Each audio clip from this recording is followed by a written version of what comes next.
El sistema acotado es un sistema que utiliza proyecciones ortogonales para representar los elementos. Entonces tenemos, por ejemplo, si tenemos en diédrico, tenemos un punto que se proyecta en planta según su proyección ortogonal P1 y proyección ortogonal en el alzado P2, ¿no? Cuando tenemos que lo que hay que representar es muy grande y las alturas muy pequeñas, o sea, las cotas de los puntos, por ejemplo, una montaña, que vendría por aquí, entonces prescindimos del alzado y representamos entonces solo la planta. Pero lo que vamos a hacer es, para el caso de la montaña, pues hacer distintas secciones de la montaña, de manera que nos va marcando aquí la posición de esas líneas de nivel que nos indican, Andríaz, esas secciones por donde cortan a la montaña, ¿vale? En este caso la montaña pues casi no existe, es casi llano, ¿no? Pero hay casos donde se ve más claro y tenemos entonces que la montaña, por ejemplo, hace esto y aquí pues tendríamos, este sería el alzado y si hacemos las secciones, pues tenemos esta primera sección provoca esta forma, por ejemplo, esta segunda provoca, por ejemplo, esta forma, por aquí. Esta tercera hace esta forma así. Y eso nos define pues el volumen. Entonces, como no lo hacemos en 3D, sino que trabajamos en un plano, proyectamos estas líneas de nivel y al lado de la línea de nivel marcamos realmente la altura que tiene cada una. Por ejemplo, esta está a 10 metros, esta que tenemos aquí es esta de aquí, entonces ponemos esta de aquí, pues queda a 10 metros, por ejemplo, la siguiente queda a 20 metros, la siguiente, esta interna, queda a 30 metros, etc. Entonces, prescindimos del alzado, aunque a veces se representa, ¿no? Incluso se le da alturas variables. Si la montaña, por ejemplo, es muy horizontal, apenas tiene relieve, pues se incrementan las alturas pues un número de veces, 3 veces o así, para que se entienda mejor qué forma tiene, ¿no? Entonces decía que nos quedamos con la planta y eso sería el sistema acotado, representar realmente pues el relieve, como lo hemos visto muchas veces. Aquí tenemos altura 30, altura 20, altura 10, ¿no? Y son las distintas secciones de esa montaña, ¿no? Bueno, entonces, como podemos verificar aquí, cuando representamos un punto, pues representaremos solo el punto con su cota. Cota 0 está en el suelo, en el plano horizontal. Entonces, cota 1, pues está, por ejemplo, a 1 metro.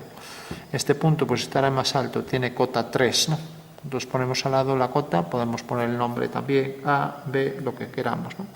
Y luego tenemos que una recta, como vemos, como tiene todos sus puntos, se supone que estas secciones son todas equidistantes, con alturas iguales. Entonces, si cogemos una recta y la seccionamos también por planos, pues cortamos a distintas alturas, ¿no? Tenemos el primer punto, el segundo, el tercero. ¿Qué pasa? Que como la recta siempre tiene, todos los puntos de la recta tienen la misma inclinación sobre la recta, ¿no? O sea, están todos alineados de manera que estas distancias son iguales. Si lo vemos en un alzado, pues tendríamos cortes a igual distancia, provoca puntos que también equidistan entre ellos, ¿no? Y si los proyectamos en la planta, pues tendríamos esto. Entonces ya podemos ver que una recta en sistema acotado, pues era esto. Por ejemplo, cota 0, cota 1, 2, 3. Es la forma de representar una recta. Y si tenemos una recta paralela, pues como vemos, corta aquí, corta aquí, corta aquí, y como vemos, corta dejando distancias iguales, que se proyectan también con distancias iguales, que es lo que llamamos el módulo, ¿no? El módulo cuando la altura vale 1, ¿vale? Entonces, si proyectamos aquí esta otra paralela, pues lo primero que vemos es que estas distancias son iguales, la distancia entre estos puntos, ¿vale? 0, 1, 2. Porque si tuviéramos una recta más inclinada, la ponemos aquí, esta recta, por ejemplo, pues vemos que estas distancias se incrementan. Entonces tendríamos aquí el punto 0, aquí el punto 1. Entonces estas líneas ya sabemos que no son paralelas, porque esta distancia de 0 a 1 es distinta de aquí a 0, de 0 a 1. Vale. Bueno, pues tenemos ese ejemplo. Veamos otro ejemplo. ¿Cómo representar un plano? Bueno, pues un plano también, al hacer las secciones, será cortado por líneas de nivel, como pasaba en la montaña, y como el plano es una forma que no tiene irregularidad, como la montaña, pues si lo representamos, vamos a hacerlo en planta y alzado, para entenderlo, aunque recordemos que en acotado prescindimos del alzado. Entonces tenemos aquí este plano, que es un plano proyectante vertical en diédrico, es cortado a alturas iguales, y entonces provoca aquí en realidad estos puntos. Por tanto, el plano tiene esta línea de nivel, están todas equidistantes, ¿no? Y si esto lo proyectamos aquí, pues ya tendremos la proyección en acotado. Entonces, el plano queda definido por estas líneas, ¿vale? Pero lo que vamos a hacer es representar la línea de máxima pendiente, que es aquella que es perpendicular a la traza. Y la representamos por dos líneas paralelas. Entonces el plano en sistema acotado quedará representado de esta forma y basta con que nos den dos puntos, por ejemplo el punto 2 y el punto 3, ¿vale? Ahora ya sabemos cómo es el plano y podemos también saber si un plano es paralelo a una recta, porque como vemos aquí, si la recta es paralela, por ejemplo, vemos que en el caso más fácil, donde también se proyecta aquí, porque también sería paralela, por ejemplo, si cojo un plano paralelo y hago esta línea. Pero ya para verlo más fácil, pues por ejemplo estas distancias son iguales a estas distancias y se proyectan también con el mismo tamaño. Entonces, por ejemplo, si coloco aquí esta recta, como vemos es paralela a la línea máxima pendiente, que es aquella que es perpendicular, ¿no? O sea que es la distancia más corta desde un punto a la traza, ¿no? Entonces, como vemos aquí, si estas distancias son iguales, entre 2 y 3, pongo aquí por ejemplo 2 y 3, pues sabemos que esta recta es paralela al plano, ¿vale? Bueno, y siguiendo la teoría de diédrico, como sabemos que una recta es paralela a un plano, si en el plano existe una paralela a ella, pues podríamos coger el caso este, ¿no? Y también hacerlo igual que lo hacemos en diédrico, pero bueno, no vamos a complicarnos, ¿no? Si hiciéramos una perpendicular, pues tendría pendiente inversa. ¿Qué significa?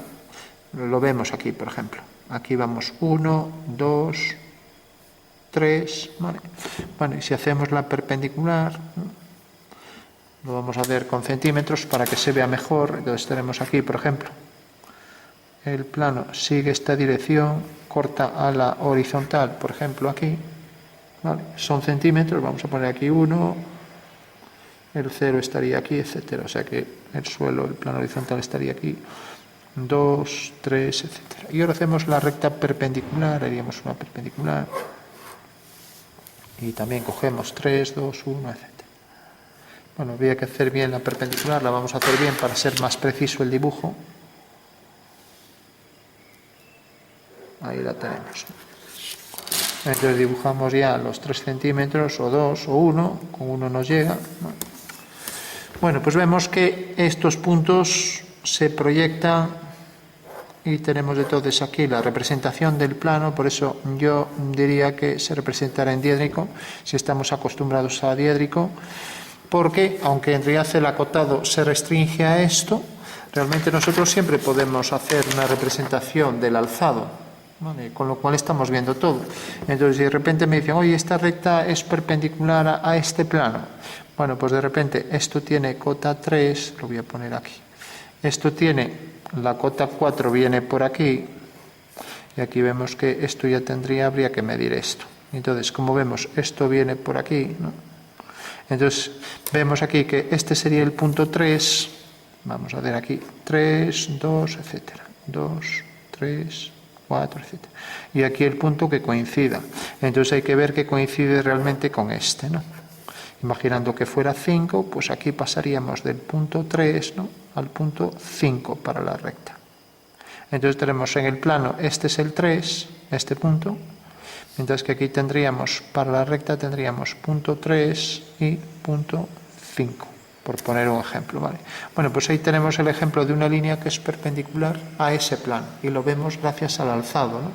Recordamos que la recta es perpendicular si su proyección es perpendicular a la traza del plano, como vemos ahí, y entonces ya se cumple, ¿vale? Recordamos también por geometría analítica, si alguien se acuerda, que si esa era la pendiente, recordamos que la pendiente de una recta sería pues A dividido entre B, y lo escribimos así, M es igual a A partido por B. Bueno, pues si hacemos la perpendicular, pues habrá que cambiar B partido por A y cambiar el signo. Ese será el valor de la perpendicular, ¿no? Bueno, pues sería esto mismo, aquí el signo no nos importa, porque aquí, lógicamente, esta sería pendiente positiva y negativa en geometría analítica, pero aquí lo que nos interesa es esto, ¿no? ¿Vale? Que lo que era partido B, pues ahora aquí se invierte, ¿no? Y entonces ahora si hacemos aquí, por ejemplo, A y colocamos aquí B, ¿vale? Entonces realmente vemos que B lo colocamos aquí y A queda aquí, ¿no? Ahí vemos cómo se invierte, ¿no? Vamos a verlo más claro aquí, porque ahí son bastante parecidos. Entonces tenemos esta línea y tenemos, por ejemplo, esta perpendicular, ¿vale? Bueno, pues vemos que efectivamente aquí vemos los dos triángulos son iguales, A y B, y ahora aquí invertimos. A, Andrea, es el grande, pasa aquí ese cateto mayor y el menor pasa aquí, ¿vale? Efectivamente son perpendiculares, ¿no? La pendiente de esta recta es A partido B y aquí será B partido por A. Bueno, pues esto es lo que tenemos que aplicar aquí con números en el dibujo sobre perpendiculares, ¿vale? Bueno, pues lo importante es entender que si controlamos el diédrico podemos hacer exactamente los ejercicios igual, porque al darnos la cota nos están dando el alzado. O sea que todos los ejercicios de diédrico los podemos hacer en acotado, tal cual. O sea, no hay nada que nos impida trabajar con alzados, ¿no? Eso sí, hay que convertir los puntos. Por ejemplo, si nos dicen en sistema acotado, calcula la verdadera medida entre los puntos 2 y 3, ¿no? Vale. Lógicamente nos tienen que decir la altura de estos puntos, o sea, la distancia de estas líneas de nivel que venimos cogiendo 1 centímetro, ¿no? Vale. Entonces, si lo proyectamos en un alzado, entonces proyectamos el 3, proyectamos el 2, cogemos por ejemplo el punto 2, marcamos 1 centímetro y lo tenemos aquí, ¿no? Bueno, pues tenemos ahí ya la proyección en un alzado para esa figura. Lógicamente este no es el ángulo real, el ángulo de inclinación de la recta. Para hacer el ángulo real tendríamos que proyectarlo en una paralela y coger entonces la medida que nos dieron, que era 1 centímetro. Entonces ahora sabemos que, por ejemplo, esta es la distancia real entre los dos números A y B, ¿vale? Porque esto sería como hacer el abatimiento de esa recta que contiene, de ese segmento de recta, ¿no? Cogiendo aquí la unidad. Bueno, pues recordamos también que la pendiente es esto partido entre esto, vamos a decir que esto sea 2, entonces la pendiente, como dijimos antes, era 1/2, ¿vale? Y el módulo es lo contrario, sería 2 partido por 1, ¿vale? Entonces, como esto se le suele dar valor 1, directamente decimos que esto es el módulo y, por ejemplo, si esto fuera un plano, pues la distancia entre líneas de nivel, para entenderlo, aquí estaría el 1, pues esto es lo que llamamos módulo cuando esto vale 1, ¿vale?